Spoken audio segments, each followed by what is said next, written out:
마지막 때의 징조예요. 올해 이렇게 좀 넘어가기까지 나눠야겠다 해서 나누고 있는데요. 우리가 처음에는 요한계시록에 사도 요한이 본 마지막 때의 재앙을 중심으로 한 세 가지의 그 내용들을 나눴고요. 또 그 다음에는 마지막 때의 징조 가운데 가족에 대한 것, 그 다음에 문화에 대한 것, 사회적인 현상 이런 것들을 나눴고요. 또 그 다음에는 정보, 또 교육, 사상 뭐 이런 것들이 어떻게 마지막 때에 되어질지 이런 것들을 나눴습니다. 오늘은 이제는 종교에 관한 거예요. 신앙에 관한 것. 예수님께서도 그리고 성경의 여러 곳에서 마지막 때 주님이 오시기 전에 일어날 그런 그 종교적인 현상들, 징조죠. 종교적 징조에 관해서 시간이 되는 데까지 좀 말씀을 나눠보도록 하는데요. 자, 이제 첫 번째는 주님 오시기 전에 가까워질수록 일어나는 그런 그 종교적, 특별히 종교적 현상 가운데 우리는 그리스도인이니까, 기독교인이니까 우리의 신앙 가운데, 우리의 종교 가운데 일어나는 그런 현상을 먼저 이야기하자면 첫 번째가 배교다. 따라서 배교. 배교, 배도는 의미적으로는 같아요. 배교는 교자가 이제 종교할 때 교자니까 자기가 믿던 종교를 떠나는 거예요. 등지는 게 배교고, 배도라고 했을 때는 어떤 그 종교가 지향하는 그 진리가 있잖아요. 진리. 그 진리를 버리는 거예요. 벗어나는 것가 의미적으로는 배교나 배도나 같은 의미로 볼 수가 있는데, 그런데 이제 그 배교가 일어나는 이것이 아주 놀라울 정도로 우리로 말하면 우리가 이 기독교를 종교라고 했을 때 우리는 사실 종교라고 잘 이야기는 하지 않고 신앙이라고 얘기를 하죠. 그렇게 얘기했을 때 우리는 예수님을 믿는 거예요. 기독교라고 하는 것은 원래 그리스도교, 이걸 한문으로 해서 기독교가 되잖아요.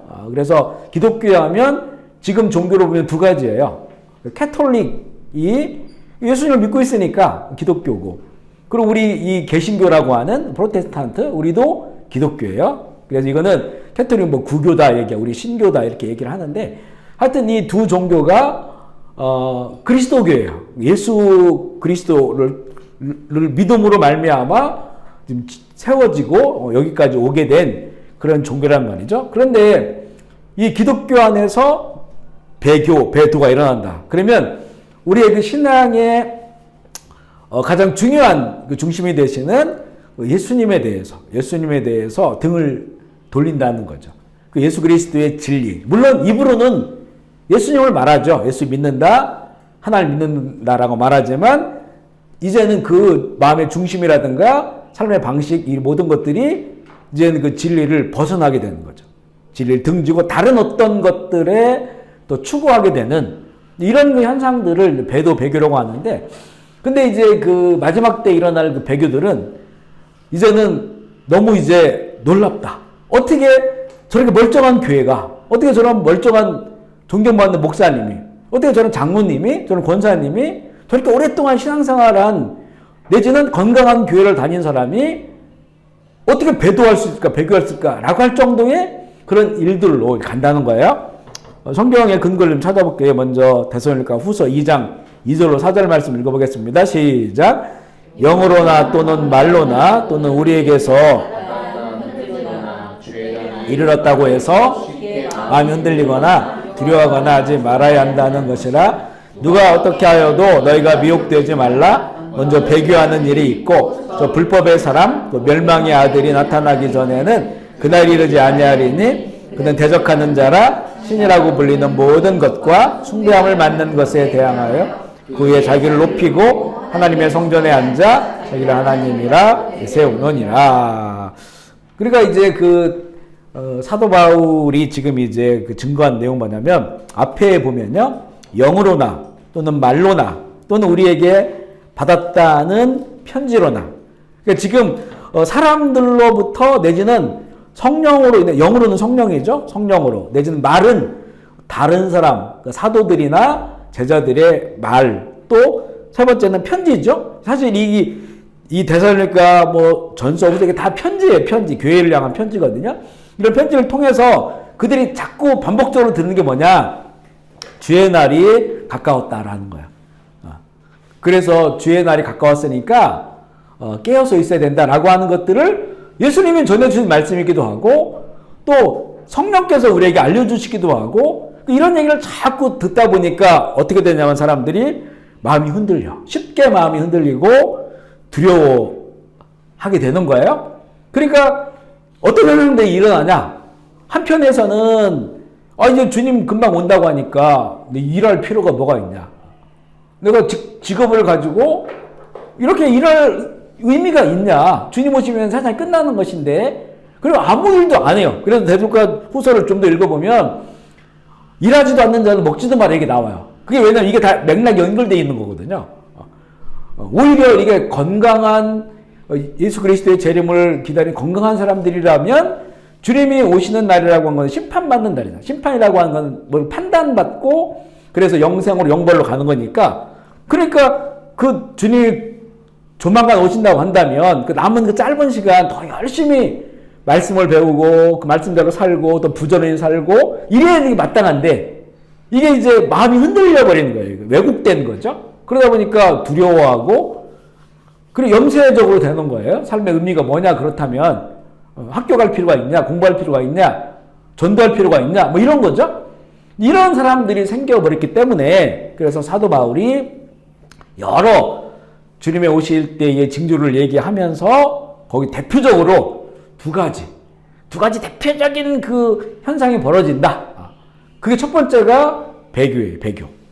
대대적인 배교가 일어나고 두 번째는 불법의 사람 적그리스도가 등장을 하는 거예요. 그래서 모든 그 종교가 통합되어져서 그 적그리스도를 하나님으로 인정하게 되는 그런 일이 일어난다는 거예요. 그럼 물론 이제는 당시에도 배교가 있었죠. 배교 있었지만 대대적으로 일어나진 않았죠. 그죠? 그리고 적그리스도의 그 영이 활동을 해요.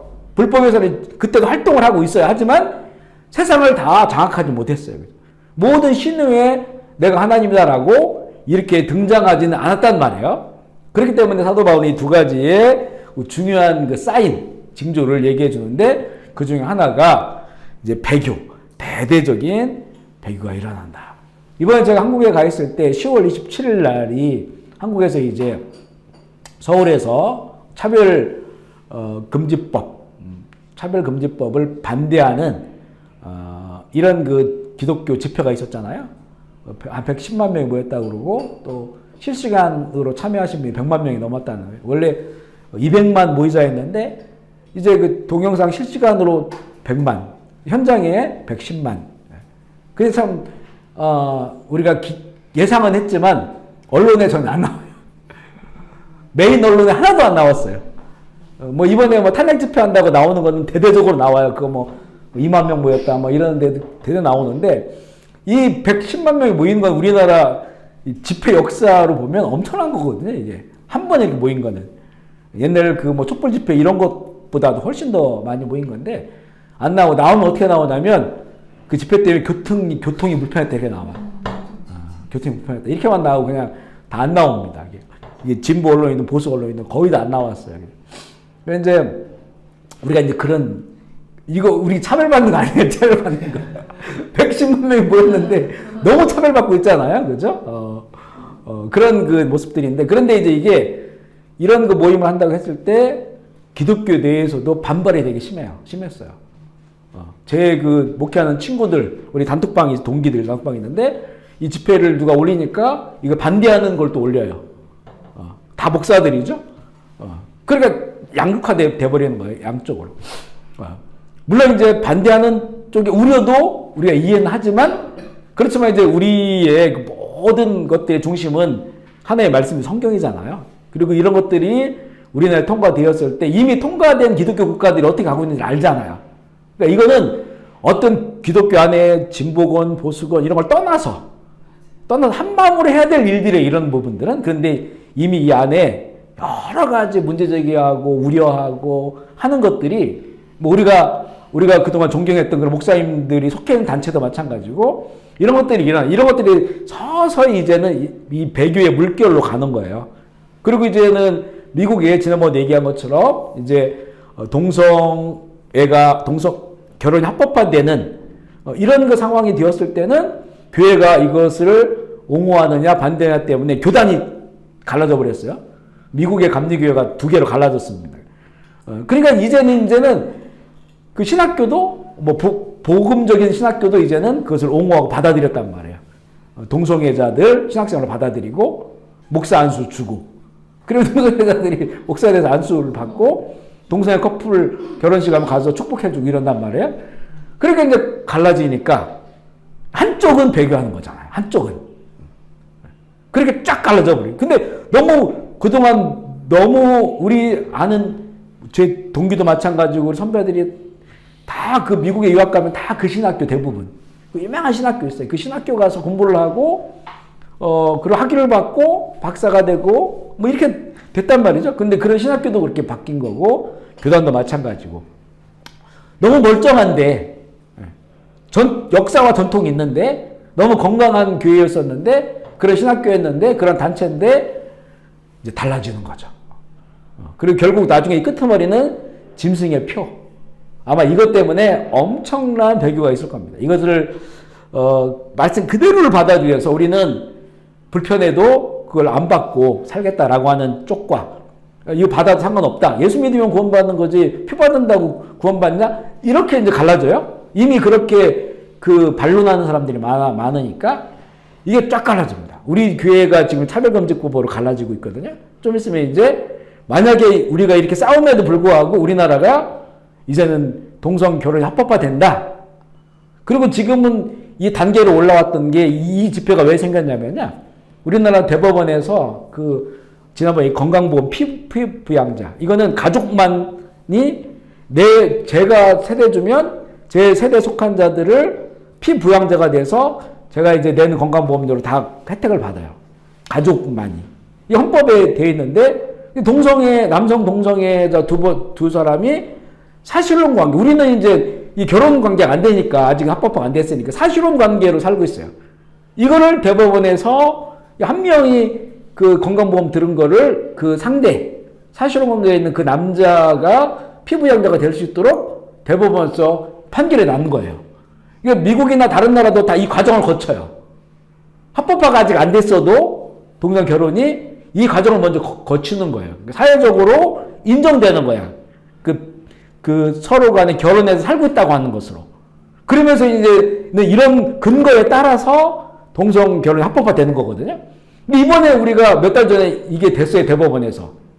피부양자로 남자 둘이 사실혼 관계에 있는데 피부양자 인정했단 말이에요. 그러니까 이제 기독교계에서 이제는 깜짝 놀란 거죠.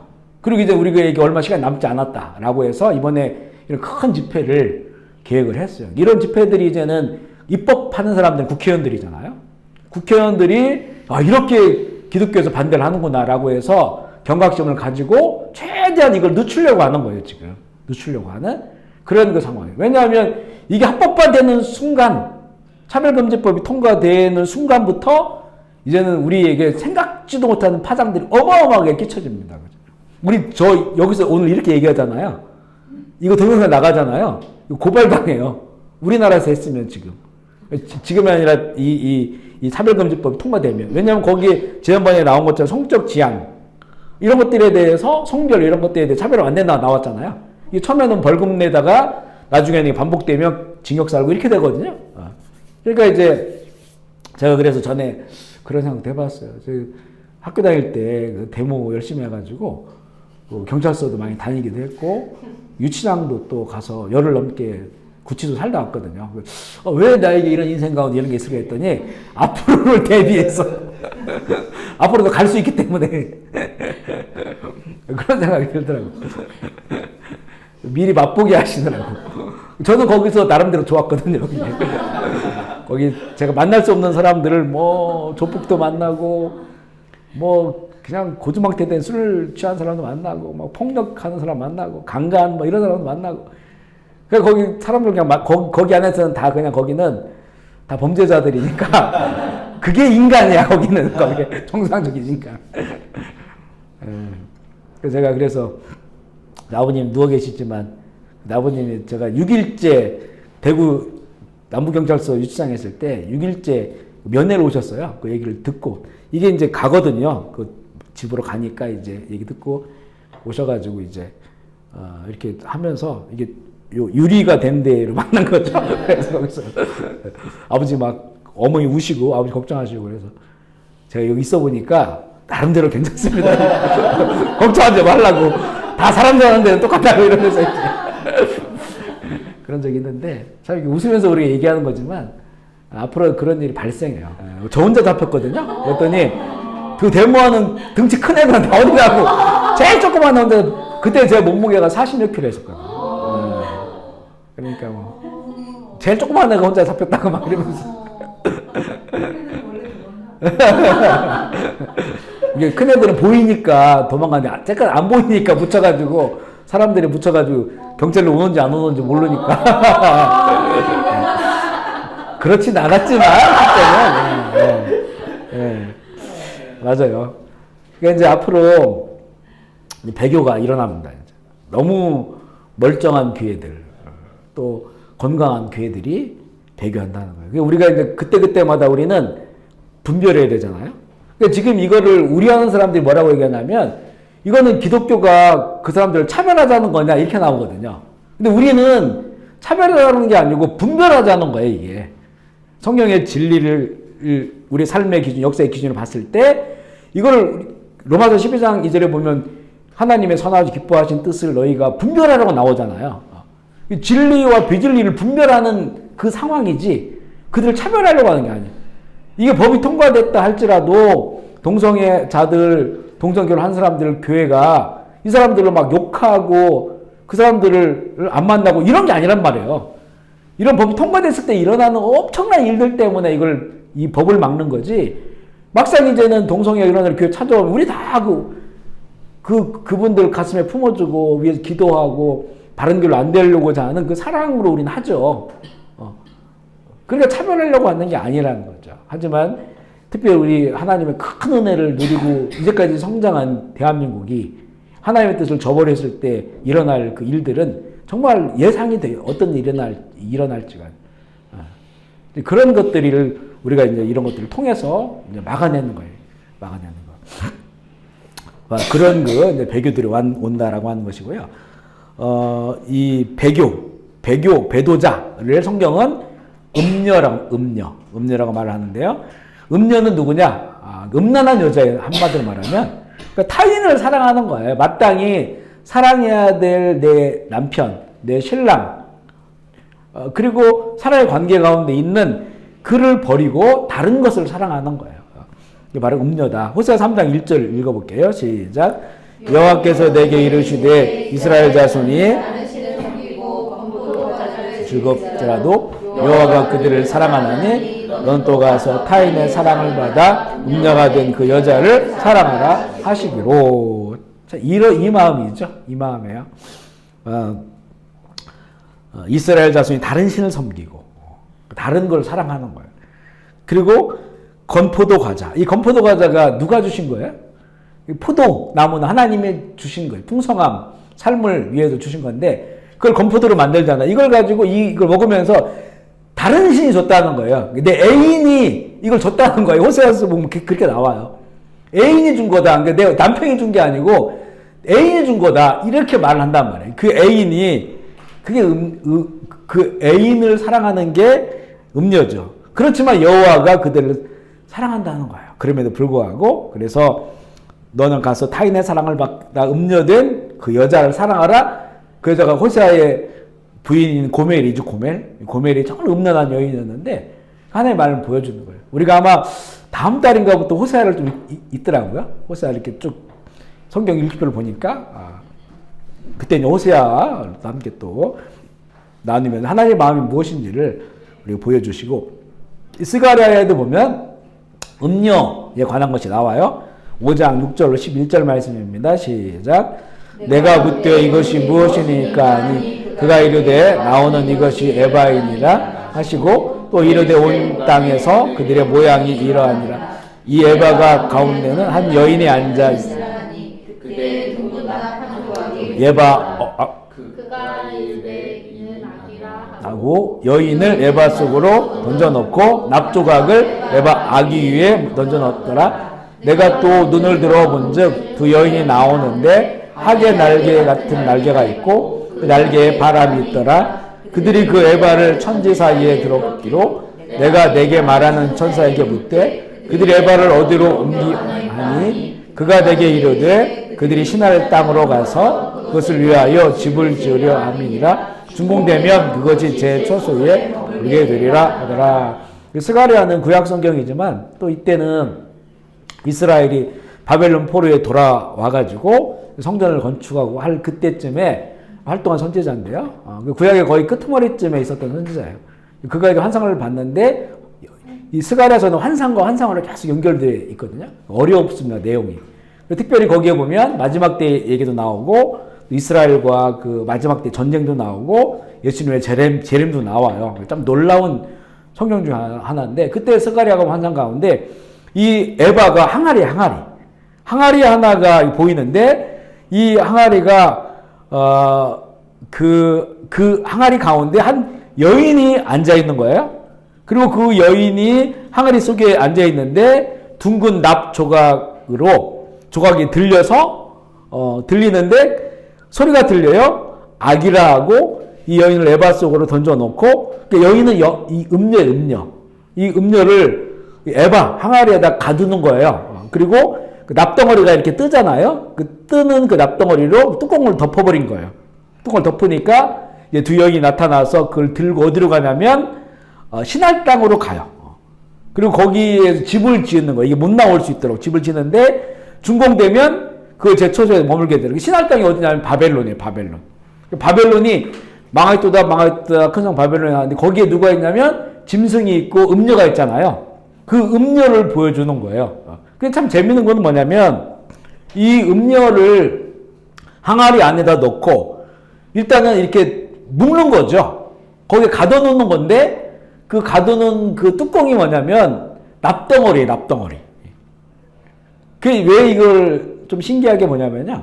저희가 캄보디아에 와가지고 이렇게 지방사역을 할 때 보면 모든 사람들이 허리에 납을 차고 있어요. 지금 이게 보면 안 보이죠? 허리에 보면 이렇게 무명실에다가 납덩어리를 이렇게 묶어가지고 줄기줄기 묶어서 허리에 차고 돈 있는 사람들은 금으로 하고. 이것이 이제는 손으로 갈 때는 빨간 띠 있잖아요. 빨간 띠. 그리고 차에다 빨간 거 하잖아요. 이게 주술적인 거거든요. 그러니까 이게 납덩어리가 내 몸에 있는 어떤 그 영들을 보호한다 이렇게 되는 거예요. 그래서 우리 선교사님들 지방사역 가면 그 납덩어리를 끊어요. 왜냐하면 이게 할머니가 나한테 준 거 이렇게 되거든요. 이게 새카마요. 몸에는 안 좋고. 주술적인 의미가 있는 거예요. 이 끊는 걸 되게 두려워해요. 그러니까 우리가 복음을 전할 때 이걸 끊게 하는 거죠. 전에 우리 하늘나라 정은시 선교사님이 침 사역 하시면서 이거 안 끊으면 이거 침 안 나서 이래가지고 그분이 진짜 많이 끊으셨어요. 선교사를 사실 아는 교인들, 아는 사람들에게 끊기 어렵거든요. 사실 이게 자기들은 전통이고 문화라고 보니까. 근데 이렇게 지역에 가서 사역하실 때는 원체 그분이 뭐 정말로 그 명의였죠. 명의. 막 몸이 낫고 하니까 그러니까 누워있으면 이걸 먼저 끊고 하겠다고. 그래서 끊고 기도해드리고 하는 거예요. 이게. 그러니까 다 납덩어리를 차는 거예요. 여기 보니까 그들이 왜 납덩어리를 찰까? 정확한 원인은 잘 모르겠어요. 그런데 여기 보니까 이 납덩어리가 음료를 막아놓는 거예요, 이게. 뭔가 근거가 뭐 있긴 있다, 이렇게 느껴지는 거죠. 근데 이 음료가 결국에는 바벨론으로 가서 거기에 이제 거주하게 된다. 그리고 바벨론은 지금 우리 돈으로 하는 그 세상을 바벨론이라고 할 수 있어요. 금융, 돈으로 움직이는 세상. 그 중심에 음료가 있는, 이 음료는 누구냐? 배교하는 교회예요, 배교하는 교회. 예수님을 믿는다고 하지만 결국에는 이 세상의 정신과 가치관과 혼합되어진 이 교회를 말하는 거예요. 그 모습을 스가랴서에서 보여주고 있어요. 이게 계시록에 많이 나옵니다. 음료에 대해서. 계시록 17장 15절 말씀 읽어볼게요. 시작. 또 천사가 내게 말하되 내게 본바 무리와 열국과 방언들. 자, 음료가 어디 앉아있냐면 물에 앉아있어요. 물은 우리 지구상의 70%가 물이에요. 그죠? 그러니까 우리가 산은 없어질 수 있어요. 아마존 농사 짓느라고 막 정글 다 없애잖아요. 땅으로 돼요. 그런데 바다는 못 없어요. 이 바다는. 그 뭐 간척한다고 이렇게 막아봤자 얼마 되질 않아요. 전체 사이즈를 보면. 70%그 모든 문명들이 다 이 바다 중심에. 뉴욕, 맨하탄, 자유의 신상이 있는 거기. 꼭 자유의 신상이 보면 물 위에 앉아있는 것 같잖아요. 물론 서 있지만 그게 전 세계적으로 얼마나 유명합니까? 그 자유의 신상이 맨하탄에. 그게 그 태평양 쫙 바라보는 거기에 딱 손들고 있잖아요. 그죠? 약간 그런 것들을 연상할 수 있는 거예요, 이게. 그만큼 물이 앉았다고 하는 거는 이제 전 세계가 5대양 6대주죠? 대양이 5대양 6대주. 그 모든 나라의 문명 국가들, 그 문명 국가들 위에 앉았다는 거예요, 음녀가. 그러니까 지금 보세요. 아까도 말씀 나눴지만, 무슨 유럽에 있는 뭐, 프랑스는 기독교 국가죠. 캐톨릭 국가죠. 독일, 우리 개신교, 영국 성공회. 성공회는 약간 캐톨릭스러우면서도 개신교예요. 그죠?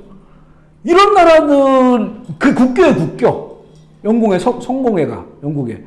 프랑스도 캐톨릭이 국교고, 독일도 기독교예요. 거기는 신학을 나온 사람들이 신학 공부를 하고, 그 다음에 이제는 정치, 법학, 이걸 해요. 그래서 모든 그 장차관이라든가, 이런 총리 이런 사람들이 다 신학을 한 사람들이에요. 뭐라고 하냐면, 우리나라에 보면 옛날 법대 나온 사람들이 우리나라 막 그 정치를 좌지우지했잖아요. 그죠? 그런 거 마찬가지예요. 신학을 해야만이 다른 걸 그 다음에 전문 걸 할 수가 있어요. 기독교 국가잖아요. 근데 그런 것 일찍이 동성 결혼 다 합법화 된 나라들이 이게 다 기독교 국가들이. 그러니까 그 문명들이 다 원래는 그 유럽의 문명은 야만족이었었어요. 바이킹. 이게 그렇게 오래된 그 역사가 아닙니다. 근데 이 바이킹들이 예수님을 믿고 변화돼서 그 퍼져나가서 지금 노르웨이라든가 덴마크라든가 세계에서 가장 잘 산다고 하는, 살기 좋은 나라라고 하는 이런 나라들이 바이킹과 같은 야만족들이 있었던 그런 나라들인데, 예수님 믿고 그게 다 변화돼가지고 미국은 어떻게 생겼어요? 영국에서 이 청교도들, 그러니까 어떤 이 종교 개혁이 일어나고 이제는 이런 새로운 어떤 신앙을 가지고 살려고 하는 사람들이 기존 세력과 탄압을 받으니까 신앙의 자유를 찾기 위해서 그 메이플라워호를 타고 그 발견된 신대륙에 와서 추수감사 예배를 드리면서 시작한 게 미국이잖아요. 미국 거의 다 지금 주마다 다 동성 결혼 합법화되고, 낙태. 이번에 그 미국 선거의 화두가 낙태도 있어요. 그래서 여성들이 이 지금 민주당을 많이 지지하는 게 뭐냐면 낙태 때문에 그래요, 낙태. 왜냐면 낙태 가능하다. 법으로.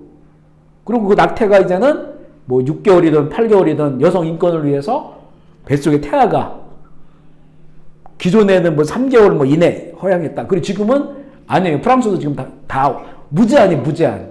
낙태 오케이예요, 그냥. 그 속에 애가 막 8개월, 9개월도 오케이예요. 전에는 무슨 강간당하고 이래서 애가 생기고 이런 거를 했는데 지금은 오케이예요. 근데 이 공화당은 이제는 그 보수당이잖아요. 지금 트럼프가 나오고 있는. 이 당은 그래도 낙태를 반대했단 말이에요. 낙태를 찬성해도 아주 제한적으로만 할 수 있도록. 근데 이 여성표가 이쪽으로 확 몰리려고 하니까 공화당도 이제 입장이 좀 바뀌고 있는 거예요, 지금. 이게 기독교 국가야.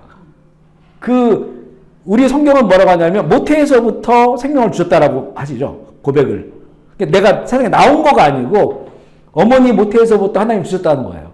그 하나님 준 생명이에요, 그거를. 근데 그 생명이 6개월 되고 7개월 되고 눈, 코, 입 다 있는데, 이걸 그냥 끄집어내서 사산시키는 것을 이 여성 인권이라고 말하는 거예요. 네. 그럼 그렇게 주장하는 데가 이제 환호를 받고 표가 그쪽으로 몰리는 거죠. 그러니까 공화당이 이제는 그런 부분들에 대해서 정치가 바꿀 수밖에 없는 선거가 되니까 이렇게 돼버리는 거죠.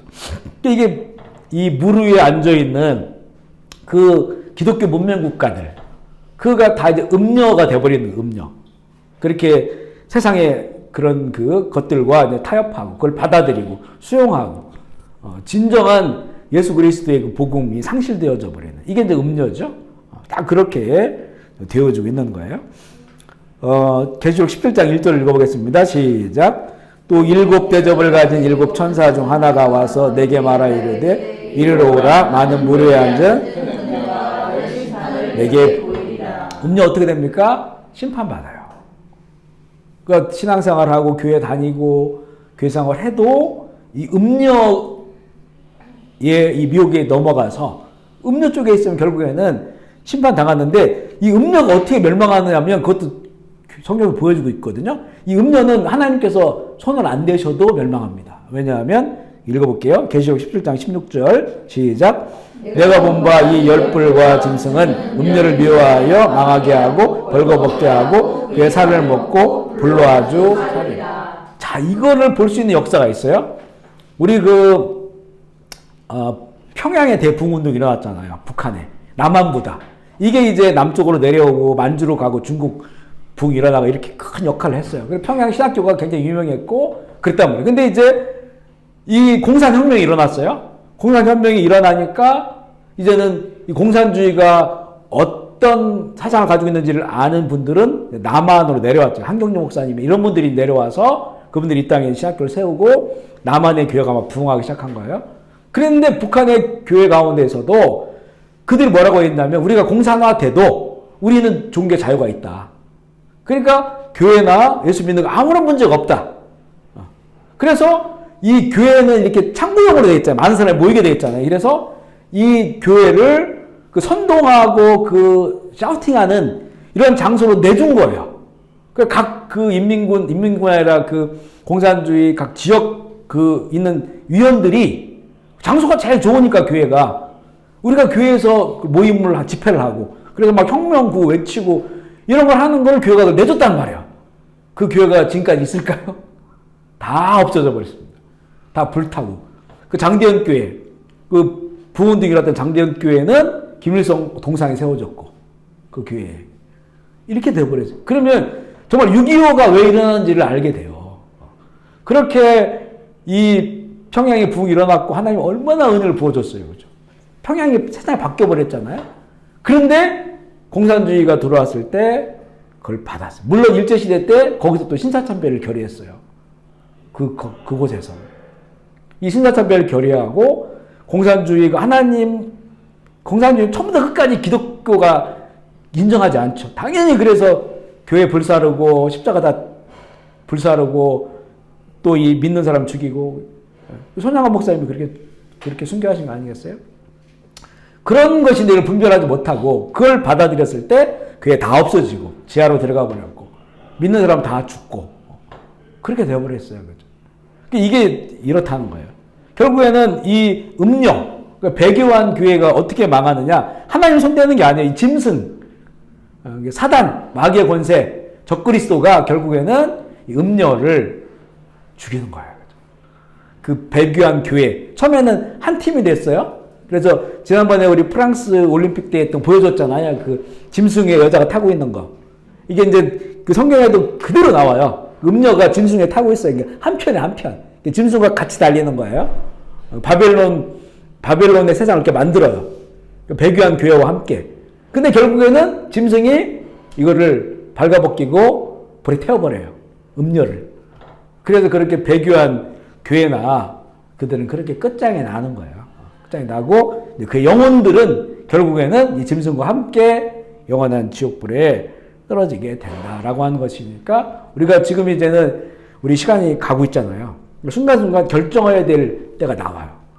이번에 차별금지 뭐 이런 것 같이 결정할 때 나오거든요. 이랬을 때 우리는 그 성경의 질을 잘 알아야 되고 할 수 있는 한 성경에 쓰여진 그대로를 믿어야 돼요. 해석이 필요한 것들은 해석을 해야 되지만 해석 이전에 성경에 쓰여진 건 그대로 믿고 받아들여야겠다는 그 순수한 그런 그 영혼으로 이것을 봐야 돼요. 그것으로 우리가 선택해야 돼요. 결정해야 됩니다. 그렇지 않으면 나도 모르게 그러니까 어떤 의식화가 되거나 사상을 갖거나 이념을 갖고 있으면 이게 굉장히 그래서 이 부분이 문제가 돼요. 잘못된 대로 갈 수가 있단 말이에요. 성경 그대로를 보지 않고 자신들의 입맛에 맞는 대로 사상과 이념 안에서 해석을 한단 말이에요. 제가 그렇게 살았다고 여러 차례 말씀을 드렸었죠.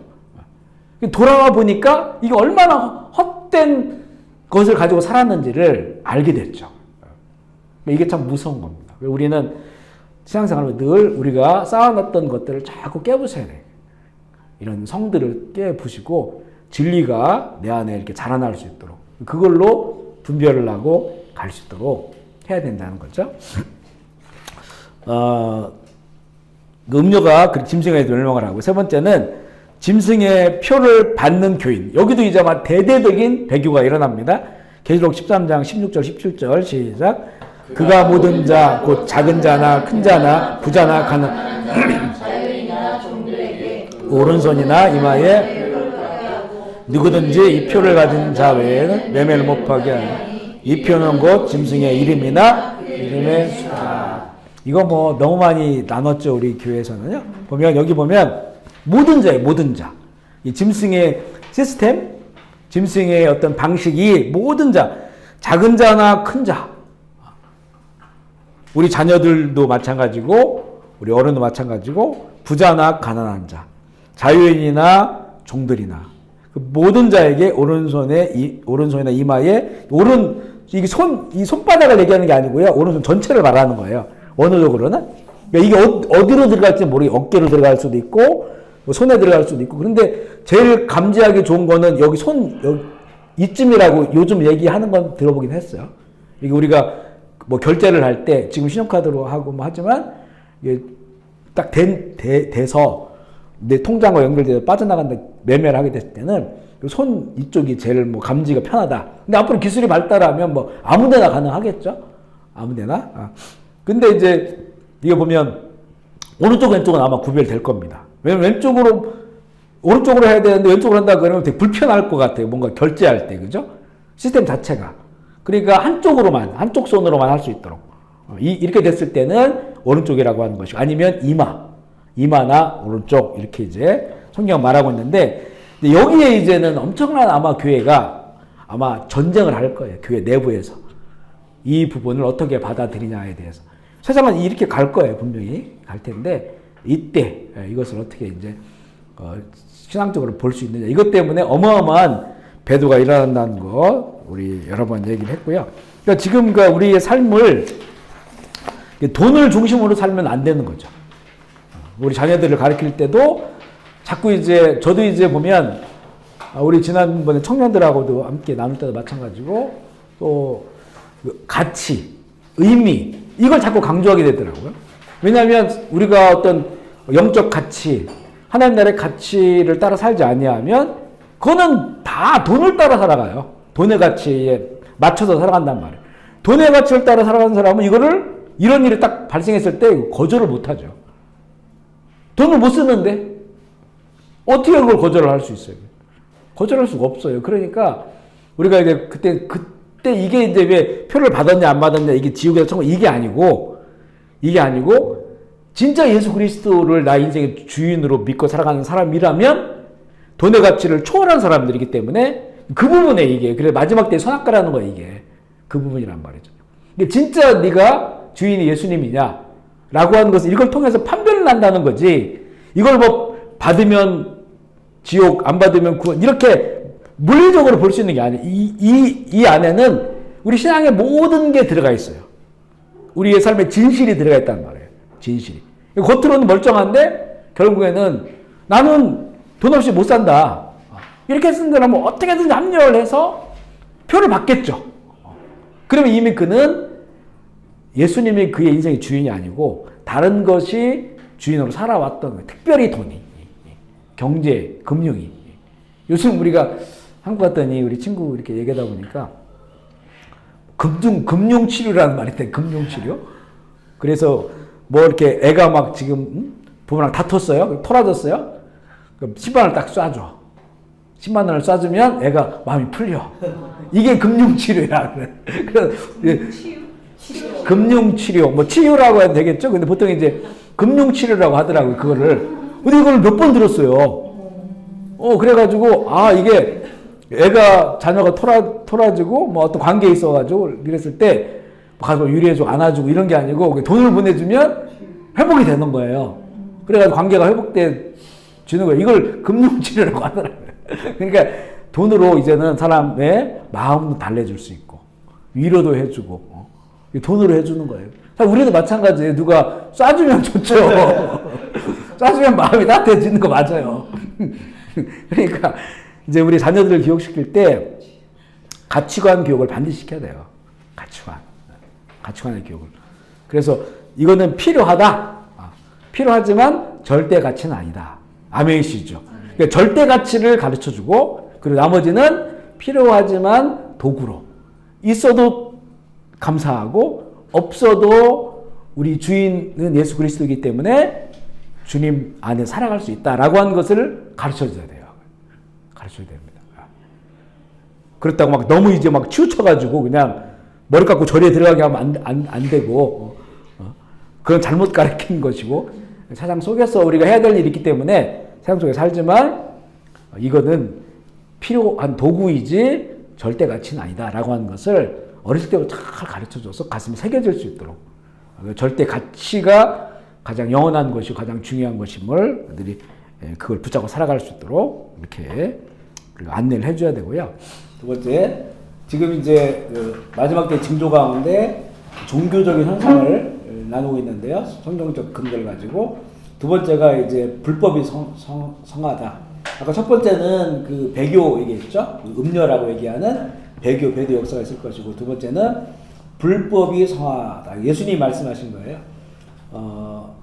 먼저 우리 그 데살로니가 후서부터 읽어볼게요. 2장 11절 12절 시작. 이러므로 하나님이 미혹의 역사를 그들에게 보내사 거짓 것을 믿게 하시면 진리를 믿지 않고 우리를 좋아하는 모든 자들로 하여금 심판을 받게 하려 하십니다. 여기 보면 하나님이 미혹의 역사를 그들 가운데 보내사 거짓 것을 믿게 하신다. 이건 구약에도 이런 방식으로 표현을 많이 했어요. 하나님의 뜻을. 근데 이거는 진리를 따르고 있는 사람들에게 거짓을 보내서 거짓을 믿게 해서 그가 배교하게 하고 넘어지게 하고 이런 것이 아니고 이미 그들 가운데 미혹하는 영이 있고 미혹을 따르는 자들 그런 자들의 그 길을 막을 수가 없다는 거예요. 근데 모든 주권이 하나님께 있기 때문에 하나님 주권을 강조하는 거죠. 그렇게 되어지는 사람들을 하나님께서 억지로 그들을 어떻게 이렇게 뒤바꿔 가지고 우리가 믿는 것도 우리가 억지로 믿는 게 아니잖아요. 우리 가운데 찾아오신 주님이 문을 두드리는 거지. 결국 마지막 문을 여는 건 우리들이고 문을 열을 수 있도록 하나님께서 여러 가지 상황들을 만들어 가셔서 우리가 주의 자녀가 되는 것인데 그런데 끝까지 문을 열지 않고 그 끝에까지 가는 사람들 그들에 대한 하나님의 심판이 있을 것임을 이렇게 이제 표현을 한 거예요. 그래서 구약에도 이런 표현들을 여러 차례 볼 수가 있는데요. 이 불법의 성함에 관해서 첫 번째는 교회가 불법에 빠진다. 마태복음 24장 11절 예수님 말씀하신 거죠. 시작. 불법이 성함으로 많은 사람의 사랑이 식어지리라. 우리가 이것도 여러 차례 나눴는데 여기서 말하는 사랑이란 단어가 아가페오라고 하는 그런 단어를 썼다겠어요.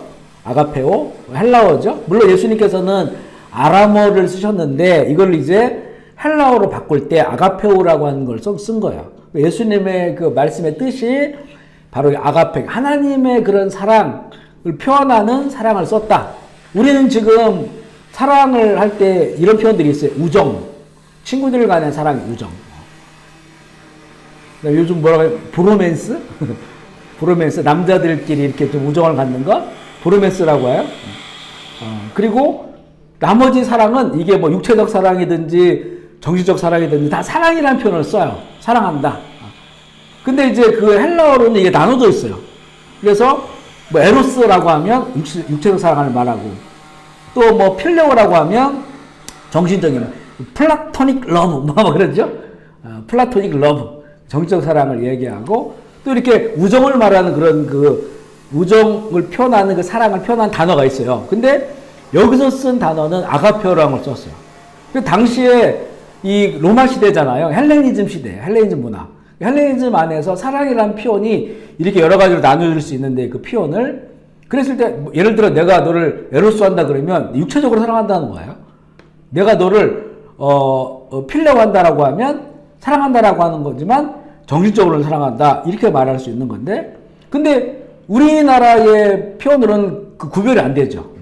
근데 만약 내가 너를 아가페한다 사랑한다 하면 이거는 이제는 하나님의 그 무한한 사랑, 십자가의 그 사랑, 진리 안에 있는 그 사랑을 말하는 거예요. 근데 예수님이 쓰신 단어가 뭐냐면 아가페오라는 단어를 쓴 거예요. 그러면 불법이 성하여서 많은 사람의 사랑이 식어지리라라고 하는 것은 교회의 사랑, 믿는 자들의 사랑이 식어진다는 거예요. 그들이 세상에 사랑은 있어요. 에로스도 있고 플라토닉 사랑도 있고 우정도 있어요. 하지만 하나님의 사랑을 잃어버리는 거죠. 하나님의 사랑을 잃어버리니까 그것으로 사랑하지 않는 이것을 하나의 교회의 징조로 말하고 있는 거예요. 교회의 마지막 때의 징조로 말씀하고 있어요. 교회가 불법에 빠지게 된다. 그러면 불법이 뭐냐? 마태복음 7장 22절 24절 말씀 읽어볼게요. 시작. 그날에 많은 사람이 나더러 이르되 주여 주여 우리가 주의 이름으로 귀신을 쫓아내며 주의 이름으로 많은 권능을 행하지 아니하였나이까 하리니 그때 내가 그들에게 밝히 말하되 내가 너희를 도무지 알지 못하니 불법을 행하는 자들아 내게서 떠나가라 하리. 여기 예수님께서는 주여 주여 주님께 찾아와서 주여 주여 부르면서 우리가 이러이러한 그 어떤 믿음의 현상들이죠. 뭐 귀신도 쫓아내고 권능을 행하였다. 그렇게 자기 어필하는 거예요. 예수님께 주여 주여라고 부르면서. 그런데 내가 너를 도무지 알지 못한다. 불법을 행하는 자들이라고 했어요. 불법을 행하는 자. 너희 불법 가운데 있다. 내게서 떠나라. 예수님에게 마지막 심판 때에서 예수님께 떠나라고 하면 어떻게 되겠어요? 그죠? 교회 다녔는데 역사가 일어났는데 기적도 행했는데 참 엄청난 거죠. 근데 이들에게 예수님은 불법을 행했다라고 이야기를 합니다. 그러면 불법과 합법을 나누는 기준이 뭐냐라고 하는 거예요. 그 뒤에 읽어볼게요. 세 번째 합법. 마태복음 7장 21절 24절 읽어보겠습니다. 시작. 나더러 주여 주여 행하는 자마다 천국에 들어갈 것이 아니요 다만 하늘에 계신 내 아버지의 뜻대로 행하는 자라야 들어가리라. 그러므로 누구든지 나의 이 말을 듣고 행하는 자는 이제 우리 반석 위에 지은 지혜로운 사람 같아. 아멘이시죠. 여기 보면 합법과 불법을 나누는 기준이 나옵니다. 그것은 하늘에 계신 내 아버지의 뜻대로 살아가는 사람. 이런 사람들이 진짜다는 거예요. 진짜고 이들이 합법적, 그러니까 하나님이 보시기에 합당하다. 하나님의 의에 합당한 삶을 사는 자들이다. 그리고 이게 연결되는 게 이제 마태복음 25장에 양과 염소를 나누잖아요. 그 양과 염소를 나누는 거 보면 그들이 줄인 자들, 또 목마른 자들, 그리고 옥에 갇힌 자들, 그들을 돌보고 또 찾아가고 먹이고 입히고 하는 그런 일을 했다는 거죠. 그러면 이런 행위를 보고 그들 어렵다고 말씀한 거냐? 그게 아니고 우리가 요즘 늘 강조하는 거 있잖아요. 알곡이 되어야 된다. 알곡은 속이 꽉 차야 돼요. 속이 꽉 차는 거고 그 다음에 좋은 열매를 맺는 거. 좋은 열매는 좋은 나무여야만 좋은 열매를 맺는다는 거죠. 그러니까 이거는 어떤 일회성 삶을 말하는 것이 아니고 그가 예수님 안에서 살아가는 그 꾸준한 그의 삶의 그 열매를 말하는 거죠. 이것을 보고 알곡이구나, 쭉정이구나, 그리고 좋은 나무구나, 나쁜 나무구나 라고 하는 것을 판별하신다는 거예요. 그 판별의 기준이 하나님의 뜻에 따라 살아가는 것이죠. 그러니까 예수님을 만나고 그분이 나의 구세주가 되셔서 그 주님을 나의 삶의 주인을 모시고 살아가는 그런 모든 삶, 그 삶이 있을 때 당연히 그 삶 안에는 아가페가 있죠. 사랑이 있죠. 사랑을 근거로 하는 거죠. 하나님의 뜻을 안다고 하는 것은 하나님이 나에게 주신 그 사랑을 아는 것이고 나도 그 사랑으로 살아가는 것이니까 믿음, 소망, 사랑이 이것이 온전한 거죠. 온전함은 완벽한 것이 아니라겠죠. 완벽한 것은 아니지만 내 삶의 전반이 그 가운데 머물러 있는 거니까 믿음, 소망, 사랑이 주님이 원하시는 그런 그 온전함을 가지고 살아가는, 그러니까 살다 보니까 당연히 열매가 나오는 거예요. 열매가. 그 열매를 가지고 있는 자들, 그들을 하나님께서 어렵다고 말씀하시고 그들이 합법적인 것이다. 그런데 어떤 사람들은 보면 이런 그 행사가 행사. 행사란 말 우리 알죠? 행사를 한다고 하는 건 어떤 거, 행사는 보여주는 거잖아요. 보여주는 거예요. 그럼 만약에 우리 요즘 연예인들이 제일 좋아하는 게 행사 가는 거잖아요. 행사. 그래서 행사 가면 평소에 연예인들이 인격이 어떤지 뭐 욕을 많이 하든지 무슨 알코올 중독자인지 상관이 없이 무대에 서가지고 노래 부르면 막 환호하고 팬들이 있고 돈도 많이 받고 행사잖아요. 그것처럼 우리가 신앙생활이 행사는 할 수 있는 행사. 여기 나와 있는 내가 선지자 노릇했다. 그 다음에 귀신을 쫓아냈다. 병든 자를 고쳤다라고 하는 건 행사예요, 행사. 근데 행사를 했는데 그의 삶의 전반은 하나님의 그 아가페 사랑이 없고, 그 다음에 진정한 믿음이 없고, 하나님 나라의 소망이 없고, 자기 병을 치유했더니 돈을 준단 말이에요. 그러면 자기가 먹고 살고, 아니, 치료하는 게 돈을 주니까 또 나를 이 사람들이 신비한 사람으로 보니까 거기에 빠져가지고 그런 일을 한 거예요. 뭐 수많은 사람을 고쳤겠죠. 하지만 대가를 받았고, 대가를 받고, 그것 때문에 내가 다른 사람보다 더 신비한 사람이 됐고, 이런 삶을 살았던 거예요. 행사는 있는데 그의 삶 가운데서 진정한 예수 그리스도 안에 살아가는, 진리 안에 살아가는 그 사랑과 믿음과 소망이 없는 거죠. 그러니까 너는 불법한 자다라고 말씀하는 거예요. 그래서 아버지의 뜻대로 행하는 자라고 하는 거는 행위를 보려고 하는 게 아니라 아버지의 뜻이 그 안에 있느냐, 하나님의 뜻이, 하나님을 진정으로 사랑하느냐, 사랑한다면 그의 계명을 지키는 거라겠잖아요. 그 뜻이 그 안에 있느냐라고 하는 것을, 그것이 이제 보여지는 거죠. 열매를 통해 보여지는 거예요. 그래서 이것이 바로 불법과 합법을 나누는 기준이다, 이렇게 볼 수가 있고요. 그래서 이 두 번째 그 마지막 때 종교적 징조는 불법이 성행하는 거. 또 교회 안에서 신앙 안에서, 믿음 안에서 불법이 성행하는 것이고, 세 번째는 모이기를 폐하는 거예요. 이런 거 하나의 징조로 얘기해, 모이기 폐하는 거. 초대교회는 참 탄압받았기 때문에 모일 수가 없었죠. 사도행전 4장 17절 18절 볼게요. 시작. 이것이 민간에 더 퍼지지 못하게 그들을 위협하여 너 말하지 말게 하자 하고, 그들이 불러 경고하여 도무지 예수의 이름으로 말하지도 말고 가르치지도 말라 하니.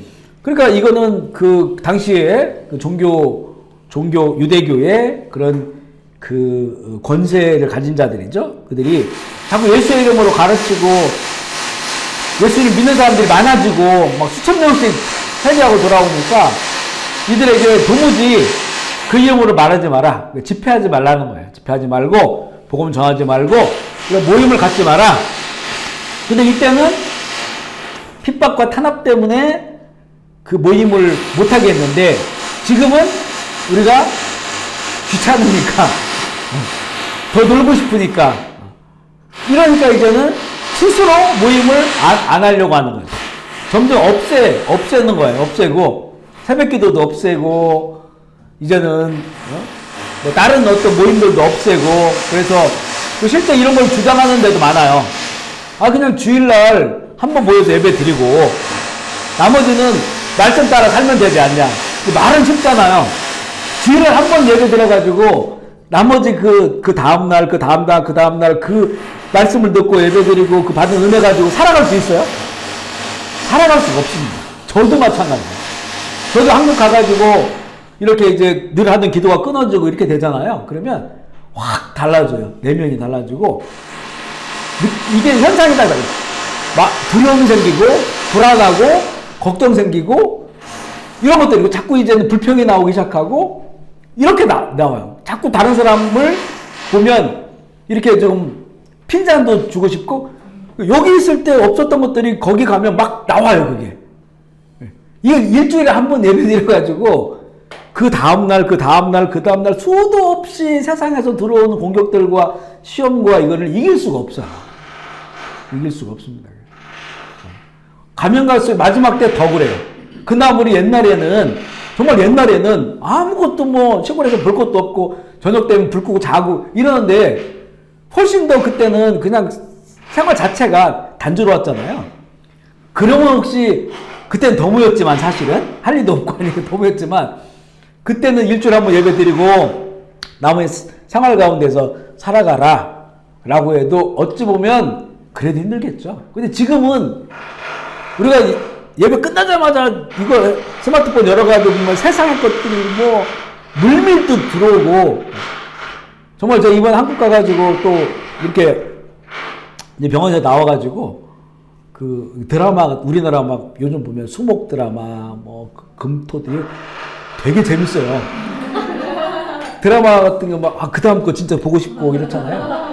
근데 이걸 보면 보다가 꺼버린 게 배우도 연기 너무 잘하고 유명한 배우야. 그런 배우들이 막 총 모여가지고 드라마를 이어나가는데 거기 동성애가 다 있어요. 동성애가 그냥 농담 삼아서 다 미화시켜요. 그러고 나오는 거 보고 그냥 다 꺼버렸어요. 그냥 볼 수가 없더라고요. 근데 그런 거를 계속 우리가 마주하면서 있잖아요. 그런 세상 속에 우리가 물들어가고 있는데 어떻게 주일에 한 번 모여가지고 예배드리고 그걸로 신앙을 유지할 수 있을까? 유지 자체가 안 되죠. 또 우리가 신앙을 주님께서 우리가 바라는 건 신앙을 유지할 정도가 아니라 더 새로워지고 더 성숙되기를 바라잖아요. 그러려면 하여튼 우리가 모여야 된다. 그 교회는 하여튼 교인들이 오든지 안 오든지 새벽에 우리는 한국 사람의 영성 가운데는 새벽이 되게 중요하기 때문에 새벽기도 하고 그리고 또 중간에도 모이고 또 이렇게도 또 모이고 어쨌든 간에 이렇게 우리가 일주일 내내 여러 가지 모임이 없어서 못 가면 안 되잖아요. 내가 갈 수는 없어도 우리 교회 새벽기도 있는데 그 마음이 힘들고 어려울 때 한번 나올 수도 있고 언제든지 이 시간대에 날마다 모일 수 있고 또 주중에 몇 번 모일 수 있고 이런 것들이 열려 있어야 올 수가 있잖아요. 근데 이거 자체를 다 점점 없어지고 그죠? 편리에 따라서 물론 이제 그런 건 있죠. 너무 막 교회에서만 많이 모이면 그래서 남편들한테 혼나고 또 남편 교회 싫어하고 이런 데 너무 많아요. 그래서 제가 보기엔 새벽 기도가 좋은 것 같아요. 살짝 빠져나와가지고 밥 먹기 전에 살짝 들어가가지고 이게 막 오전 내내 나와 있고 내지는 남편 뭐 쉬는 날인데 그냥 내버려 두고 나와가지고 교회에서 이런 것들도 우리가 그거는 잘 지혜롭게 해야 될 필요가 있고 하지만 교회는 항상 모일 수 있는 이런 것들이 되게 밖에와 핍박의 시간이 아니라면 해야 된다라고 하는 것을 근데 지금이 이제 정말 이렇게 모이기를 펴하는 그런 시간이 세대가 됐고요. 사도행 8장 3절 4절 말씀 읽어볼게요. 시작. 사울이 교회를 진멸할새 각 집에 들어가 남녀를 끌어다가 사람들이 두루다니며 복음의 말씀을 전할새 이렇게 이제 핍박하는 거죠. 지금도 우리는 이렇게 언제든지 모일 수 있지만 무슬림 지역이나 또 공산권의 교회가 탄압받고 있고 공개적으로 모일 수도 없고 우리가 비대면 시대도 많았잖아요. 그때 우리 못 모였단 말이에요. 이런 시대가 얼마든지 또 올 수도 있고 또 개인주의로 회중 예배를 기피하는 경우도 있어요. 그래서 이제 영상으로 예배 드리는 것을 즐거워하는데 이거는 어쩔 수 없을 때 영상으로 예배를 드려야지 몸이 너무 아프거나 내지는 갈 수 없는 상황이 있거나 이럴 때 드려야지 이게 개인적으로 영상 예배 드리는 거는 교회 예배는 회중 예배예요. 회중. 공적 의미를 가지고 있는 회중 예배예요. 굉장히 큰 의미가 있어요. 그래서 우리 함께 모여서 예배하는 것. 그래서 좀 아파도 물론 이제 지금은 내가 감기 걸리면 전염시킬까봐 그래서 못 오시는 분도 있지만 그런 거 아닌 이상은 많이 아파도 할 수 있는 한 현장에 나와가지고 같이 우리가 회중으로 드리는 예배는 한 번이잖아요. 그죠? 주일 예배는. 이거 한 주가 딱 걸렸을 때 영상으로 예배 드릴 수 있는데 누가 그러더라고요. 맛이 다르잖아요. 그 맛이라고 하는 거는 공동체 가운데 임재하신 예수님께서 말씀하신 가르쳐준 기도가 하늘에 계신 우리 아버지라고 하잖아요. 우리 아버지 다 우리 보면 우리 회중들에게 가르쳐주는 기도거든요. 우리라고 하는 이 회중이 그리고 모든 구약 안식일도 보면 성회를 모여라. 그 안식일 날은 성회 같이 모여서 절기 때도 첫날 마지막 날 성회를 모여라. 그리고 공동체가 모여서 예배 드리는 것을 굉장히 강조하셨단 말이에요. 이게 그리고 진정한 쉼이 된다는 거예요. 쉼이. 그러니까 이게 근데 어떤 경우에는 사람들 때문에 쉼이 안 되고 상처를 받아요. 그러니까 이제는 안 나오기 시작하는 거예요. 안 나오고 개인적으로 이렇게 자꾸 들으려고 하는 그런 경향들이 많다는 거예요. 할 수 있는 한 그런 것들은 내 안에 그런 게 있기 때문에 자기를 한번 돌아보기도 하고. 물론 그런 그 마음이 아픈 것도 아픈 거예요, 사실은. 몸이 아파서 못 나온 거나 마음이 아파서 못 나온 거나 다 아픈 건 아픈 거거든요. 그럼에도 불구하고 이 공동체 가운데 함께 하시는 그리고 임재하신 성령님, 저는 그걸 많이 느끼거든요. 많이 느낍니다. 그 속에서 또 사람들에게는 상처받을 수 있지만 하나님에게는 상처받지 않잖아요. 그분은 치료하신 분이 만나면. 그런 은혜를 사모하면서 그래도 열심히 함께 이렇게 모이고 또 회중예배에 참여하고 하는 것이 중요하다 이 생각이 들어요. 그걸 개인주의적인 이유로 이제 회중예배를 기피하는 현상이 있고 또 적그리스도의 권세가 커지면서 교회 모임이 파괴됩니다. 모일 수 없게 되는 이런 일들도 일어나기 때문에 우리가 할 수 있는 한 모일 수 있는 데까지 열심히 모이자. 히브리서 10장 25절 읽어볼게요. 시작. 모이기를 패하는 어떤 사람들의 습관과 같이 하지 말고 그날이 가까움을 볼수록 더욱 그래. 더욱 어떻게 하자는 거예요? 더욱 모이자는 거예요. 더 모이자. 그 집안일 때려치고 모이면 안 되고 다 우리가 할 수 있는 것들을 하면서 또 모여서 또 함께 은혜를 나누고 그 힘으로 살아가야 된다는 거예요. 네 번째 이제 현상은 신비주의에 빠지는 거예요. 신비주의. 복음의 신비의 한 역사와 신비주의는 구별해야 됩니다. 늘 우리가 얘기를 하잖아요. 저도 사실은 지금 이제 가면 갈수록 더 신비한 것들을 많이 경험하거든요. 좀 잘 말로 표현하기도 어렵고 이런 것들을 많이 경험하지만 이거는 이제는 어떻게 되냐면 일상적으로 경험한 것들이 많다 보니까 이게 예수 그리스도 안에 있는 거지.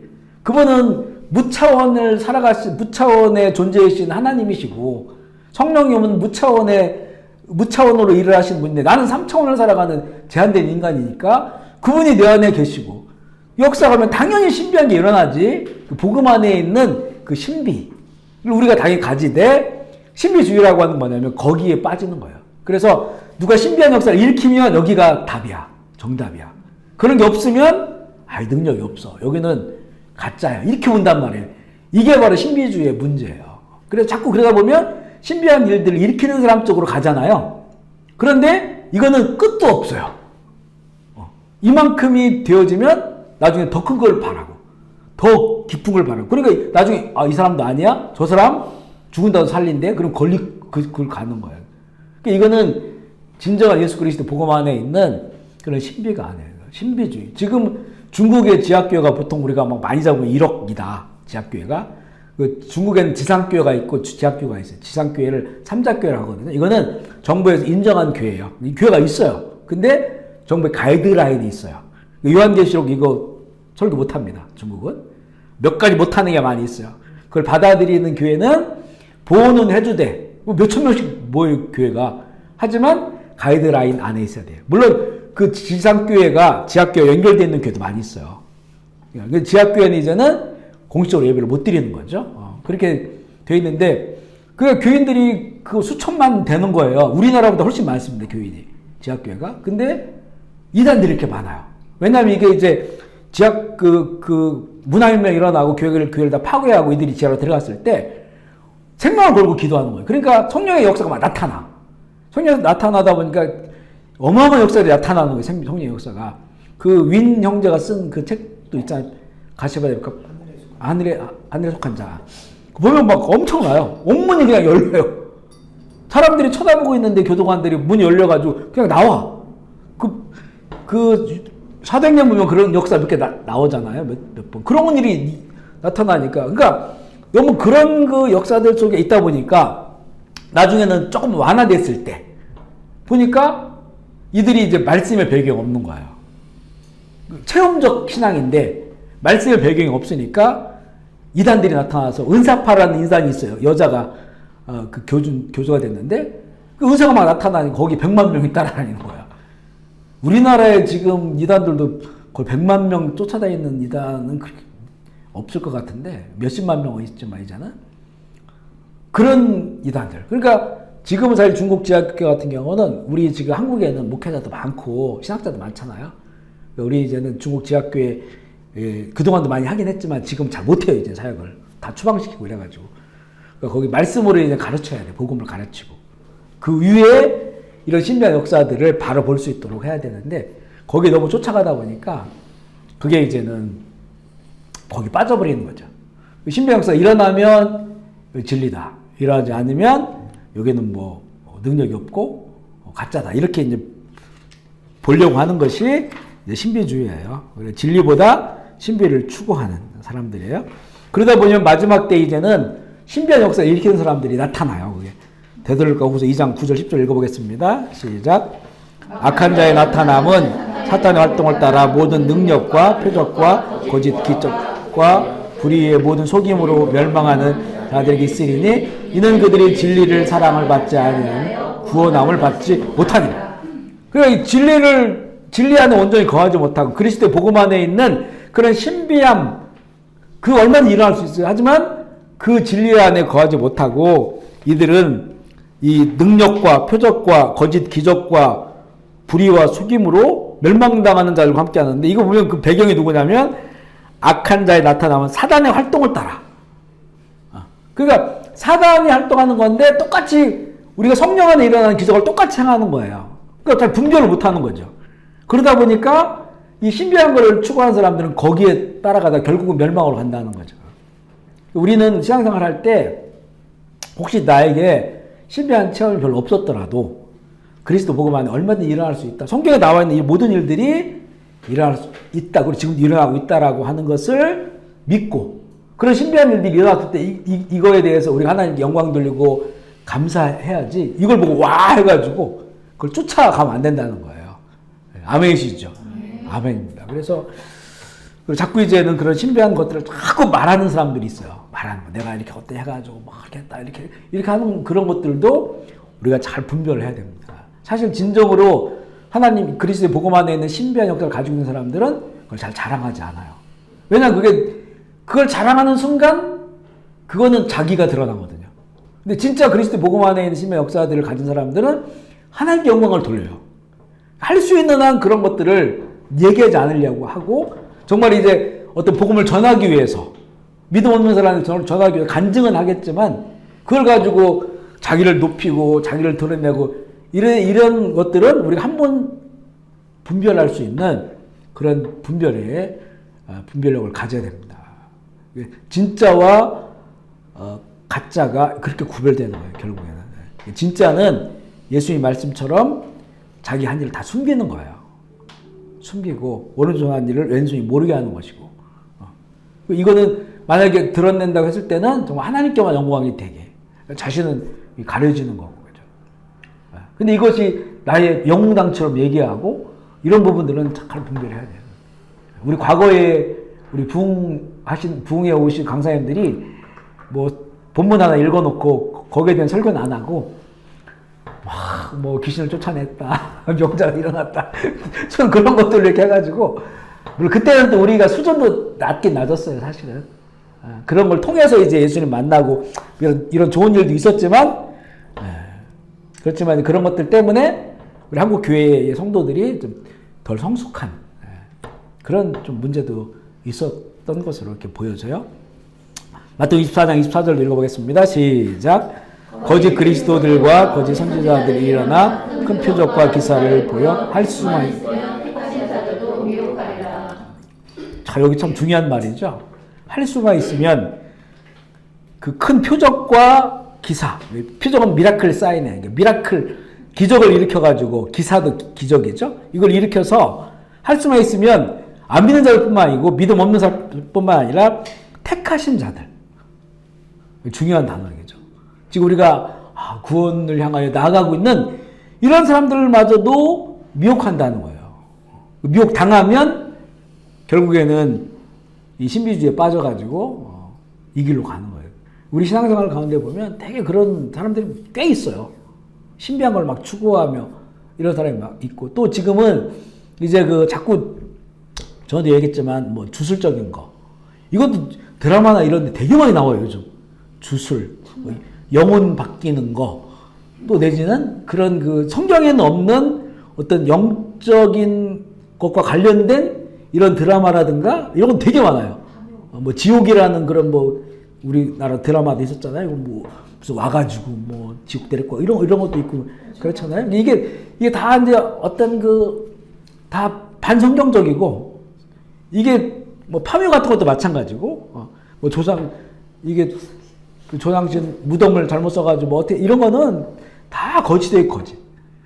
어떤 것이냐면 특별히 많이 경험하는 게 뭐냐면 이렇게 이제 돌아가신 부모님이 나오는 거예요, 꿈속에나 나와가지고 뭐 아버지가 나오든지 엄마가 나오든지 해가지고 또 특별히 아버지 엄마에 대한 애정이 강했거나 내지는 어떤 그 돌아가신 후에 되게 이제 내가 잘못했구나라고 하는 이런 걸 갖고 있는 분들에게 이 아버지가 나오든지 엄마가 나오든지 아니 죽은 친구가 나오든지 해가지고 뭔가를 얘기해 주는 거예요.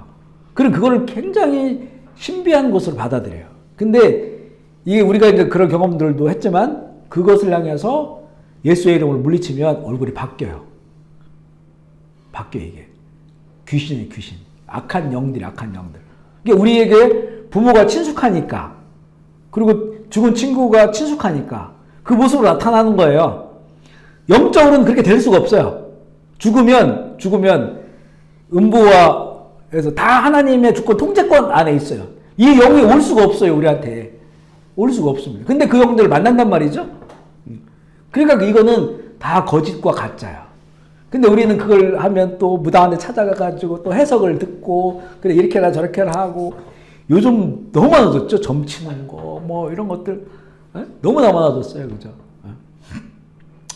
그 TV에 너무 많이 나오고. 그러니까 이게 뭐냐면 점점 사람들이 이제 먹고 살만 하고 돈 들고 편리해지니까 그렇지만 더 공허해. 그러니까 자꾸 신비한 걸 추구하다 보니까 영적인 걸 추구하는 거예요. 앞으로도 이제 뭐 그런 얘기 있잖아요. 우리 대기업들이 뭐 먹고 사냐? 앞으로 이제 영적인 거를 가지고 먹고 살아야 된다. 로봇을 만들어도 기능적인 이런 로봇을 만드는 게 아니고 나와 대화할 수 있는 로봇. 여자친구, 남자친구. 나를 위로해 주는 거. 내 위로받기를 원한단 말이야. 내 마음만 알아주고, 날 안아주고. 뭐 이런 로봇을 만들어야 돈벌이가 되는 거야, 이제는. 뭐 이런 거 로봇 이런 만든 거는 이제 얼마든지 그건 기술적으로 가능한데 더 깊게 AI 이렇게 만들어가지고 말도 하고 친구가 되어주고. 애완견은 똥 치워줘야 되잖아요. 얘들은 똥 안 치워줘도 돼. 밥 안 먹여줘도 돼, 이놈들은. 그러니까 나를 따뜻하게 위로해주니까 이거는 이제 영적이라고 하는 거거든요. 나의 갈망들, 공허한 마음들, 욕 하나 있으면 그 풀어주는 거예요. 뭐 얼마든지 거기다 프로그래밍만 하면 내가 원하는 걸 다 해줄 수 있는 거죠. 이런 사업들이 이제는 좋은 거죠. 지난번에 이제 한국 들어올 때 아내가 이제 밥통을 사줘가지고 밥솥을 사가지고 왔거든요. 근데 혼자 있었잖아요. 근데 밥통 딱 눌렀더니 맛있는 밥을 해야지 이렇게 너무 예쁜 목소리가 너무 좋은 거예요.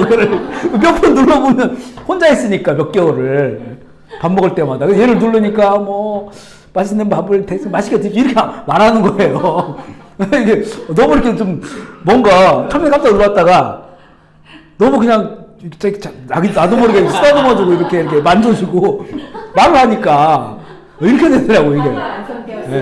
밥이 완성됐고 맛있게 드세요 이렇게 하는 거예요. 그래가지고 야 이런 거구나 이게. 밥도 말 요즘은 냉장고 말하죠. 밥도 말하죠. 혼자 살아도 아무 문제 없다는 거죠. 거기다가 이제 정말 그런 것만 하는 로봇가 만들어졌을 때는 그게 이제 영적인 위안이 되는 거니까 바로 그런 사업들이 아주 이 대기업들이 관심을 가지고 있고 그것 때문에 돈을 번다는 거죠. 그만큼 우리가 이제 공허해지니까 신비한 것 그런 것들을 위로받을 수 있는 것 어떤 안정감을 가지고 이런 것들을 추구하는 거예요. 이런 걸 우리가 영적이다 이렇게 얘기를 하는데 이제 그런 시대가 되기 때문에 그런 것들이 이제는 그런 것들의 미혹을 받게 되는 것이죠. 우리 계시록 13장 12절로 14절 읽어볼게요. 시작. 그가 먼저 나온 짐승의 모든 권세를 그 앞에서 행하고 땅과 땅에 사는 자들을 처음 짐승에게 경배하게 하니 곧 죽게 되었던 상처가 나은 자들아 심지어 사람들 앞에서 불이 하늘로부터 땅에 내려오게 하고 받은 바 이적을 행함으로 땅에 거하는 자들을 회복하여 땅에 거하는 자들에게 이르기를 칼에 상하였다가 살아난 짐승을 위하여 우상을 만든다. 짐승이 우상이 되어지는 과정, 안티크라이스트가 세상 우상이 되어지는 과정에서는 이적을 행한다는 거예요. 놀라운 이적을. 우리 성경에 보면 하늘에서 불이 내려오게 한 선지자가 있죠. 엘리야. 갈멜산에서 기도할 때 하늘의 분이 내려와서 그걸 다 태워버렸어요. 이게 딱 한 번 일어난 일이란 말이에요. 구약 성경에. 근데 이 짐승이 볼 수 없는 그런 이적들을 행하는 거예요. 적그리스도가. 그래서 사람들이 거기에다가 이제는 뭐 뿔을 막 10뿔이니까 어마어마한 그 권세를 가지고 영광을 가지고 또 용처럼 말하니까 영적으로 말하니까 말을 하면 사람들이 마음이 막 녹는 거예요. 마음이 막 녹죠. 그런 존재가 나타나게 되었다가 죽었다가 또 살아나니까. 성경은 죽은 것처럼 되었다고 하니까 완전히 죽은 건 아니에요. 예수님이 완전히 죽었다가 살아나셨잖아요. 피도 다 빠졌고. 근데 얘는 죽은 것처럼 되었다가 살아나는 거예요. 쇼를 하는 거죠. 거기에 이 사람들이 그 영적인 걸 추구하는 이런 세상에 공허하고 메마른 세상 가운데 이 존재가 나타나니까 다 위로를 받고 그러면서 짐승의 세상들이 구축되어지고 그렇게 되어지는데 거기에 중요한 건 뭐냐면 사람들이 행할 수 없는 일들을 행한다는 거예요. 행할 수 없는 일들을. 그런 것들이 이제 나타나게 된다. 오늘 여기까지만 할게요. 4번까지만 하겠습니다. 우리 오늘 그 종교적인 부분에 관한 말씀을 나누었는데요. 우리 요즘은 전에는 이 말씀을 한 10년 전에만 해도 나눴을 때, 물론 자료가 이 정도까지 준비 안 됐지만, 약간 멀게 느껴졌거든요. 멀게 느껴졌는데, 지금은 10년 정도가 지나서 이걸 보니까요, 너무 가까워진 거. 우리 삶에 너무 다가왔어요. 이런 세상들이. 이렇게 이제 급격하게 하나님의 말씀대로 가게 되고, 그 얘기는 이제는 우리 교회가 배도의 길로 가고 있고, 음료가 되어져 가고 있고, 진정한 그리스도의 진리 안에 거하지 못하고, 다른 것들을 미혹받고 시험당하고 있는 이런 세상으로 살아가고 있다라고 하는 거죠. 우리는 정말 뒤에도 이제는 이 마지막 때의 징조 가운데 성령에 관한 얘기가 나옵니다. 하나님께서 구약에도 그렇고 요엘서도 마찬가지죠.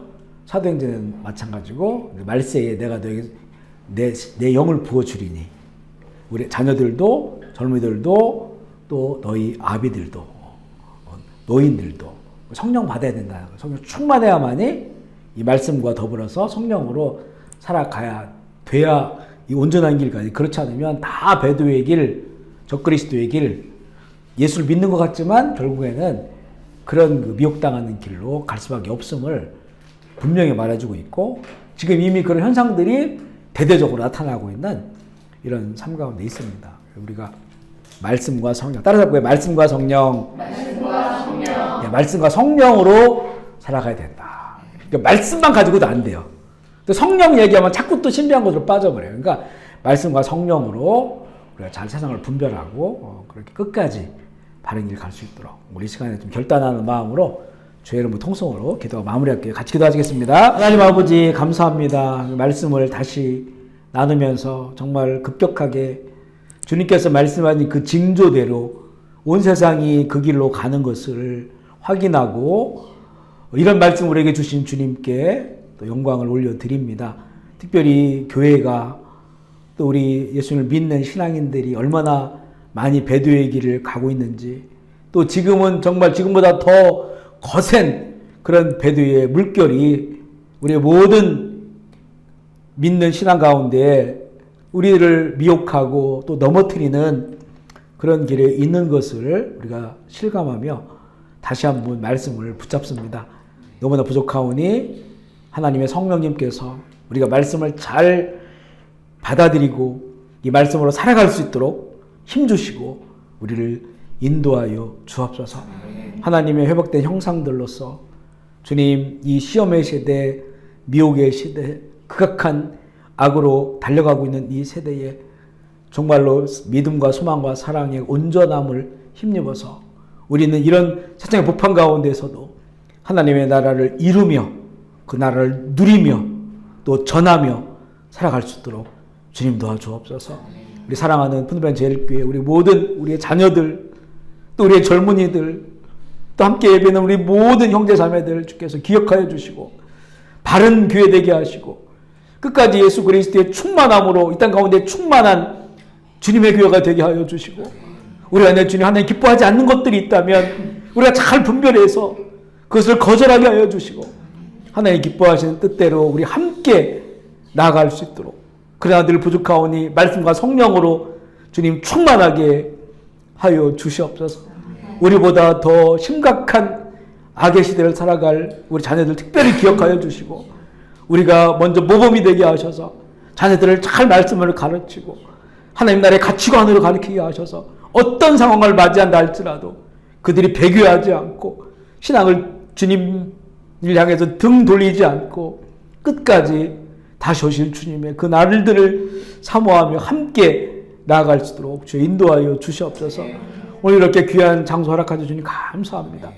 우리 이 기업 가운데도 복 주시고 은혜 풀어주시고 이곳에 하는 모든 일들이 하나님께 영광이 되게 하시고 또 함께하는 모든 자들에게는 복이 될 수 있도록 주여 인도하여 주시옵소서. 감사하며 우리 구 예수 그리스도의 이름으로 기도합니다.